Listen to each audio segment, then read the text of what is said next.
You're listening to The Frankie Files. Hey everybody, and welcome to episode 3 of The Frankie Files. I want to dedicate this episode of this podcast to anyone who's been in and successfully left a cult. Congratulations, you did the right thing. If you're thinking that the organization you're in now is a dangerous cult, please look into ways to safely get out. I would like to also have a call to action to those of you who are out of a cult to be interviewed by me on this particular podcast. It's weekly on Tuesdays, so there's plenty of opportunity. You can contact me through my website, frankietees.com. The fact is that the least known demographic in cults is adult children of cults. We have a different experience than our parents. We went to a cult because our parents went, and the cult leaders love a white canvas, don't they? They impress their nonsense on us with impunity. I'm here to represent you, and that's a long time coming. Today's podcast is not focused on just us, but I will be repping adult children of cults in general. I'm speaking out for us, all of us, who are so rarely represented. You survived. And let's get through this. Moving on. So let's get some basics out of the way. What's a cult? What is considered a cult? Well, the definition has changed through time. Like many things in society, the term has evolved. The term cult is defined by Merriam-Webster to date as a religious group that is not part of a larger, more accepted religion and that has beliefs which by many people are seen as extreme or dangerous. A system of religious belief and ritual. So let's track how it's changed and evolved to include non-religious groups. The use of the word cult starts showing up in the 17th century, meaning worship. Evolved then to mean specific branch of religion with the same practices and rites, and changed meanings again in the 18th century, where its meaning expanded to include non-religious admiration or devotion to a person, idea, or fool, F-O-O-L. I really love that. In the 19th century, it came back around to mean a religion regarded as unorthodox or spurious. You may be familiar with the term cult following applied even to movie stars, famous people, politics, and more. Cults. I survived one, as I mentioned in the first broadcast. My family was systematically divided by a cult for money, to get servitude from us, and then sexual abuse. So for many years, I will disclose to you, I thought and even told my sister that speaking out would just add a threat to us and do very little good. I believed, that due to the advent of the internet, now information was freely available instead of the lack of info when I was in the cult. Now all would be revealed by people on the internet, saving others from being sucked into cults. I could not have been more wrong. Cults of a religious nature, of sex ring nature, of human trafficking nature, of political nature, have only adapted to include the internet in its programming and indoctrination. I kept quiet for so long because I thought the threat of cults was waning in society. I was so wrong. Imagine my shock at seeing the incredible rise in cult mentality in our world. Now we have technology to aid in misinformation and indoctrination. And the misinformation of major cults is coming as fast as the testimonials against it. You can program a tech bot to do that. In addition, the fair game mentality that cults have, and maybe all cults have always had, is that they own you. And if you leave, you'll pay the price. Cults run on secrecy. You will be followed. You'll be harassed, photographed, smeared, kept from earning income, and assertively discredited before you can gain a voice to speak out against cults. Cults have, in essence, just absorbed technology as another tool. In the 70s and 80s, cults had the media, the religious freedom cry, argument to defend all their odd activities, and that stuff worked because America believes in freedom of religion, right? Now, a cult of any kind can cancel someone smear a whistleblower to death or menticide them until they kill themselves. I truly feel the call to speak out due in part to seeing this, due in part to the amazing documentaries that are now streaming on some of the largest religious cults in the world. Watching the recent activities in the last 5 to 10 years and those speaking out of some of the high-level, highly recognizable people about their personal cult survivor stories has made me do a 180 on the theory I once believed so much. I believed that cults were a thing of the 60s, 70s, and 80s, and that now cults were just rabid fans of films and musicians. I was so wrong. Cults are on the rise. Every type of cult is on the rise. With the help of the internet. Oh, great.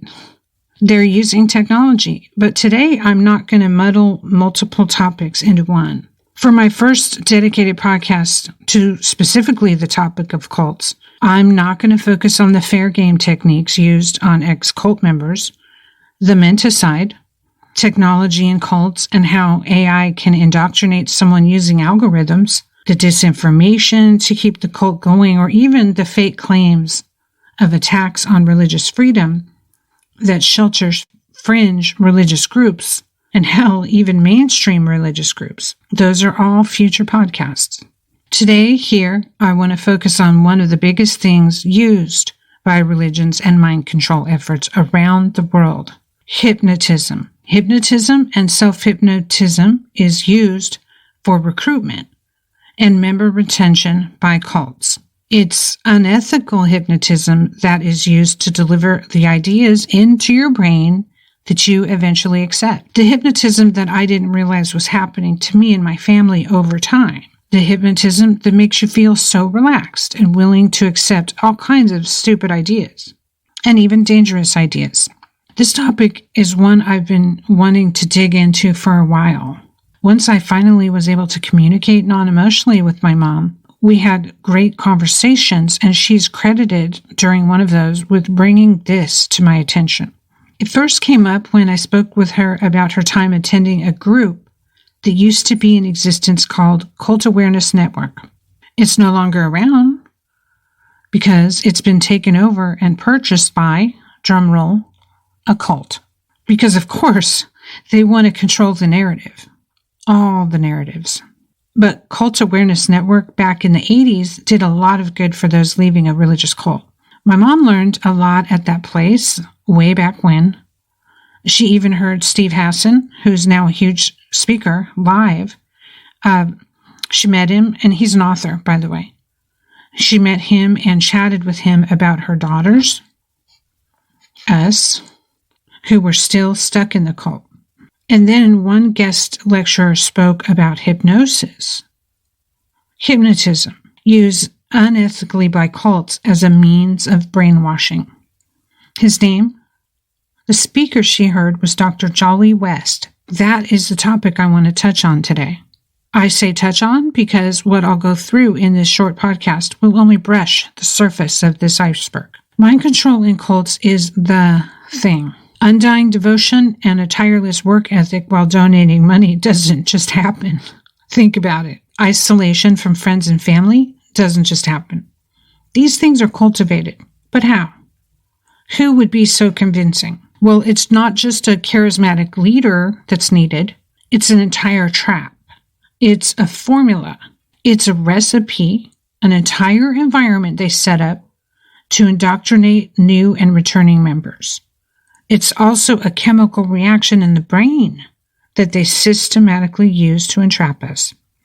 I'm sure you've asked the question, how can anyone be so stupid as to be tricked into a religious cult or any cult? Well, it's not stupid people who are convinced to join a cult. It's also average and above average people. Today, I'll explore why, in part, they get caught and how. Using the techniques of trance and hypnosis and self-hypnosis to disable the parts of our brain, the cult stops us from realizing that something is wrong. The thing that's wrong, the incoming information, is faulty, and it's a scam. Today, I'll cite many various sources on this topic to outline a basic technique used by cults to put ideas in our heads and to deliver our brains the dogma they want us to live by. It's sneaky, it's underhanded, and a lie, but that is what cults do. They lie and they trap. You're listening to The Frankie Files. So, mostly I'm covering religious cults, but this can certainly be applied to any type of closed group or organization that uses the same techniques to make sure they survive and flourish while continually recruiting more willing participants. In a cult situation, the illusion of choice and of free will is paramount for successful indoctrination. That can come from many situations. I can attest to that with my own experience in a dangerous cult. They constantly make it look as though we had a choice, even saying, it's your own free will that you're here. But in fact, severe ridicule in groups would take place if you go against the grain, including excommunication. Mind control is a whole experience, as stated in an article written on September 2nd, 2012, at churchandstate.org.uk by Travis Hahn. Hahn is spelled with 2 A's. The majestic music combined with the majestic building and the thrill of performing action in unison with the other members of the in crowd will work you into a trance state that will make you susceptible to hypnosis. If you're singing about being willfully obedient, then you're just hypnotizing yourself. And you're hypnotizing the people who are standing around you listening to you sing about the virtue of willful obedience, servitude, sacrifice, and faith. Even if that's not the intent, that's the outcome. Even if you don't know it's happening, it's happening. Even if everyone is forewarned and knew it was happening, it would still work on some of the participants. But there's more to hypnosis and cults than singing and having fun. How do they get people to sacrifice their contacts, time, money, family, for the good of the cult? It's incredibly sinister, and it did happen to my family, who were all separated systematically by the leader to get the most out of us and then to excommunicate my mom and keep us 2 kids. Looking to this source article by carolgiambalvo.com, I was stunned at the accurate articulation of my own experience. One of the best I've ever read, she references milieu control. Milieu, M-I-L-E-A-U. Milieu control is to mean the constant demand to be perfect, constant expectation to confess transgressions, that the cult's belief is absolute, use of buzzwords and other language loading techniques, deception, authoritarian structure. Okay, so that's what she defines as milieu control. She articulates that cult induction includes singling one person out, putting group pressure on them, making them take center stage and be grilled. On a side note, we were made to give testimony on demand until the master told you it was time to stop. Isolating you to new, unfamiliar surroundings. All these things increase hypnotic susceptibility.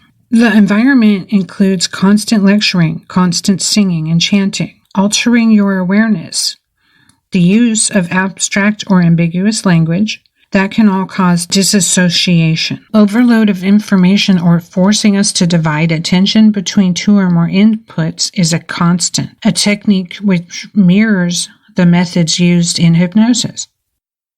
More details of technique are included by her as saying control of your environment for prolonged trance, sleep and nutrient deprivation, teaching methods of self-meditation, near continuous chanting, speaking in tongues, prolonged meditation, repetitious scripture reading, admonishment for those who cannot maintain the trance. You're taught that deviation from the cult teaching is evil or catastrophe invoking. In my case, the leader constantly used the term spiritual death and spiritual suicide. Discouragement of prolonged interest in people, activities, or subjects like music, art, and science. You must only focus on what you are told. The cultist's attention is always divided, and trance becomes reinforced and automatic. I will delve into self-hypnosis and automatic trance as a result of these browbeatings later. carolgiambalvo.com states that a state of trance equals suggestibility, diminished critical thinking, reality testing. what is referred to as generalized reality orientation, a term created by Shore in '69. Carol Giambalvo goes on to say that repeated induction into trance often results in greater degrees of susceptibility and deeper hypnotic states. The cultist becomes more pliable and less critical, more dissociated from his or herself, and readily accepts more preposterous notions as fact. Wow, her description literally is giving me flashbacks to some of those notions I saw groups accepting that were preposterous, such as healing and food manifestation. Prolonged trances produce persistent and involuntary trances even after one leaves the hypnotic environment. Wow, that's a bombshell. What is termed as floating can occur in almost any situation the cultist considers evil or threatening, such as danger or sexual desire. One of the scientists who studied hypnotism in the same article, Clark, states that he is convinced that prolonged trance states can sometimes result in long-lasting or permanent impairment of critical thinking abilities, critical judgment, or emotional responsive range. So it limits your emotional responsive range. Long-term damage has been reported by prolonged trance states. Considering all the continuing chanting and sitting in meditation circles, this is an explosive concept. We know there's long-term damage after we leave a cult. I did. But to think about the damage done by a trance state and its effect on the brain and behavior is a bit enraging. It's like there's crimes that were committed that we didn't even know were crimes. Of course, the leader cares not who it hurts long-term. They're all about their goal and using people like wind-up drum monkeys. I've seen that firsthand. People are resources to cults. So first, I want to share next some points on how we can defend ourselves against this type of unethical use of hypnotism of the brain and emotional manipulation. I headed over to topatalk.com. I found an amazing article by Steve K. Dubrow-Eichel. It's republished from the Journal of Professional and Ethical Hypnosis, Summer 85, page 34 to 44. What's stated in the article is the ability to resist influence against experiences such as mass therapy, thought reform, and mind control. First, it's a misconception to think that brainwashing is always done using bizarre-looking devices. It's most effective to be subtle. You need at least to have the illusion of choice for brainwashing to be effective. The expert manipulator leaves people unaware of their influence. This article lays out the most effective cult hypnotic techniques, which include, some of these were covered earlier, but I'm going to repeat. 1, isolate the person in a new area apart from old friends or influences. And nowadays that would include no device, but we didn't have phones or anything like that. So that, I experienced that. 2, provide instant acceptance, a loving group. Some people call it love bombing. 3, keep the person from any competing ideas. 4, provide an authority figure everyone thinks is special. 5, provide a logical philosophy answering all main questions in life. There's no one philosophy that covers all questions in life. Structure all or most activities, leaving little time for privacy. Independent thought or action. Provide an us versus them sense. Promise solutions to long-term problems. Employ covert or disguised hypnotic technique. So that's outlined in that one. In addition, the motive of the individual recruit is important. Loneliness, mild depression at a life transition, searching for spirituality, an altruistic desire for a relationship, an impatience with traditional religion are often points of vulnerability that draw someone to a cult. So to comment on that, this is really interesting because my mom had just left church when she was recruited to go to a non-denominational religious group. She was, as described on that aforementioned list, disillusioned with traditional religion. That, coupled with a change to a new job, made it so she was in a life change and vulnerable to getting recruited into something new. And we were very young. This is a formula that cults and dangerous groups use. It's not an accident or coincidence. Ask anyone who's been in a cult what was happening in their life when they were recruited. To continue with my observation on this, we cannot underestimate the desire of ourselves as humans to get lost in a group. To submerge ourselves in a group experience and get lost is often a secret desire. to feel the power of togetherness, to get out of our own heads and lose our sense of self. It's a powerful experience. Sadly, cults, religions, and dangerous groups swoop down on humans and exploit this with their own unique formula and group dynamic. But it most certainly is a trick. We still have to deal with ourselves alone, one-on-one. Like the saying goes, everywhere you go, there you are.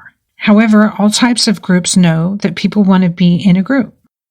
School sports, school politics, clubs and ideological clubs, book and intellectual discussion groups, college sorority and fraternities, churches, neighborhood watch, exercise groups, career improvement groups. They all know we feel a need to belong, and many exploit that to dangerous levels, sacrificing the physical and mental safety of the individual they're recruiting. People are seen as a resource to these groups, and they employ trafficking to keep the resources flowing in. You're listening to The Frankie Files. Okay, back to the Tapatalk.com article from the Self-Realization Fellowship Blacklist Help Group. It's not true that only stupid people can be sucked into a cult. Average or normal individuals can be highly susceptible to covert attempts to influence them.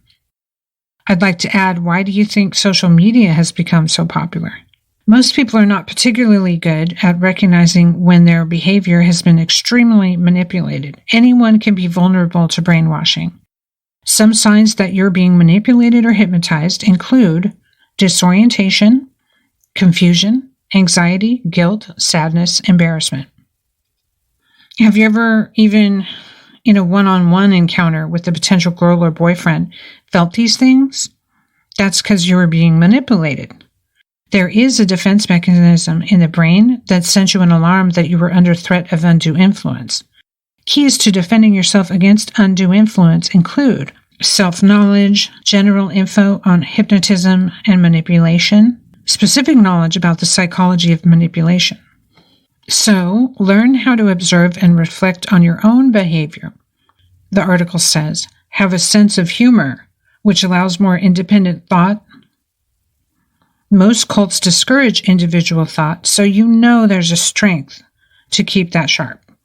Okay, now moving from the hypnosis techniques used by religion and cults and dangerous groups in recruitment and retention, one of the huge questions I pondered on this topic is, what parts of the brain are tapped into to accomplish hypnosis? Let's refer to the NewIndianExpress.com, where Wolfgang Miltner, professor at the Friedrich Schiller University in Jena, Germany, offers that extreme reduction in brain activity happens during trance or hypnosis. He says simpler perception still takes place, but deeper processing are generally impaired. When brain is hypnotized, only specific parts of the brain are affected, creating a visual stimulus with a trance-like state. In addition, Lossoff, PhD, 2016, at brainblogger.com states that he was shocked at the lack of availability on this information after he waded through the circus trick info, which, in my opinion, is the propaganda surrounding mind control through hypnosis and trance. Off topic, let's face it, world governments are in a lockstep with propaganda and misinformation when it comes to understanding the brain and behavior. If you talk about things like hypnosis, which has a long history of being used in surgery to replace anesthetics, as well as psychotherapy, you're crazy. Ambiguity surrounds information on the mind and brain. There is definitely a desire for powerful people to control humans using their brain, so they don't want to disseminate that information. Lossoff portends that trance and hypnosis produces a heightened focus and concentration. High activity of the brain was present in those able to be hypnotized during studies. Non-hypnotizable subjects had right hemisphere of the brain activity during the attempt to hypnotize them. Hypnotizable subjects showed left hemispheric activity only during hypnosis. A hypnotic state activates several mainly left side of the brain cortical areas, including the occipital, parietal, precentral, premotor areas of the brain. The hypnotized subject displayed right side of the brain activity in the occipital, anterior cingulate cortices. Hypnosis affects cognitive control by modulating activity in specific brain areas, including early visual modules. Hypnotizable subjects showed significantly more brain activity in the anterior cingulate gyrus. This part of the brain responds to errors and evaluates emotional outcomes. The left side of the prefrontal cortex associated with higher level cognitive processing and behavior. The article sums up hypnosis is a very specific psychological state. Okay, so how does this relate to the tricks played on us by advertisers, social media, political campaigns, cults, and religions? Well, looking at my digital study guide of the human brain, the left hemisphere of the brain controls, in part, analytical thought, science, language, and math, as well as the right motor controls of the body. And the doc states that people who were hypnotizable showed a lot of left hemisphere of the brain activity during it.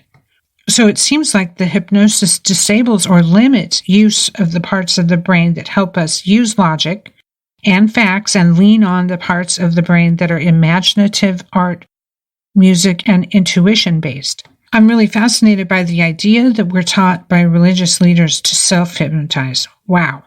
It's like putting us on autopilot to indoctrinate ourselves and others.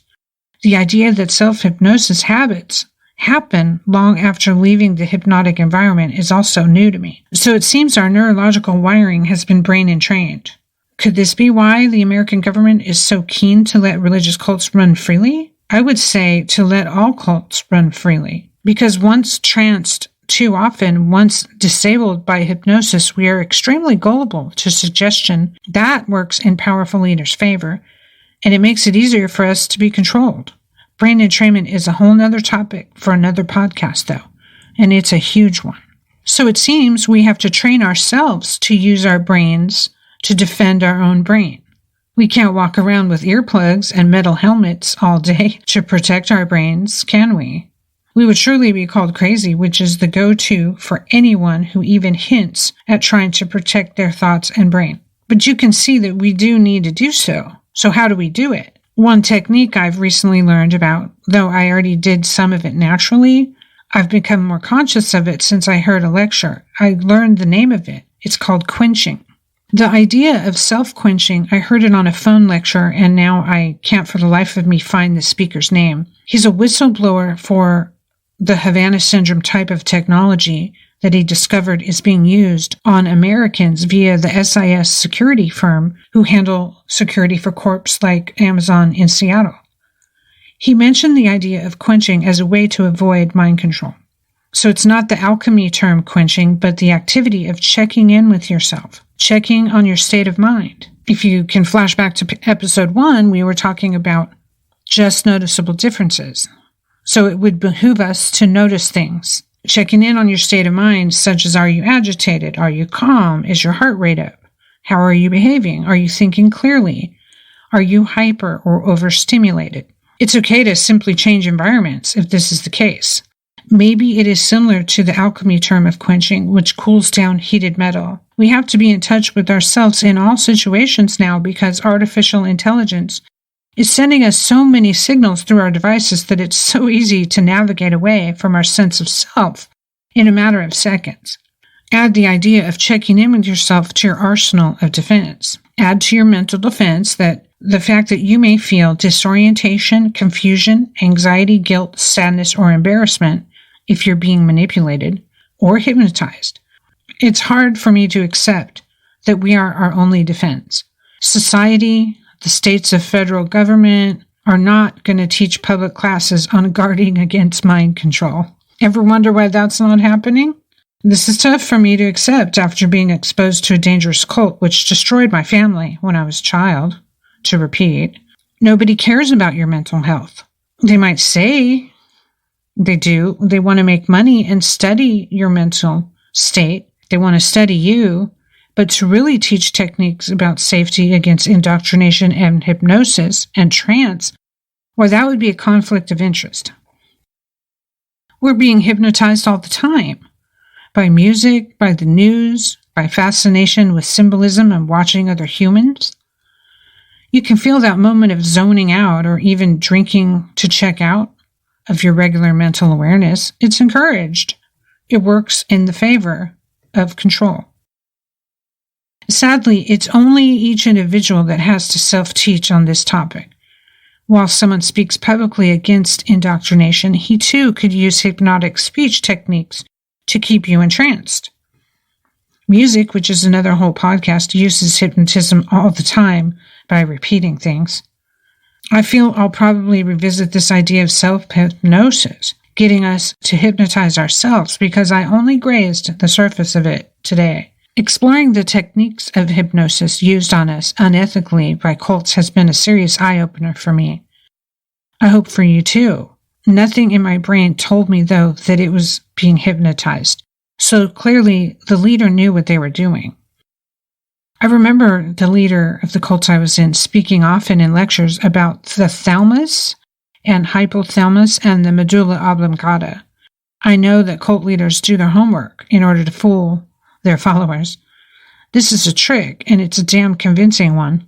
There's so much to explore on these topics, but I'm glad to bring you this information today. I hope you're encouraged by it. Join me weekly to learn more. Follow the podcast to see what's next, weekly on Tuesdays. Follow my YouTube if you prefer that format. And I look forward to going deeper into mind control, cults, and sexual assault with you. Until next time. You're listening to The Frankie Files.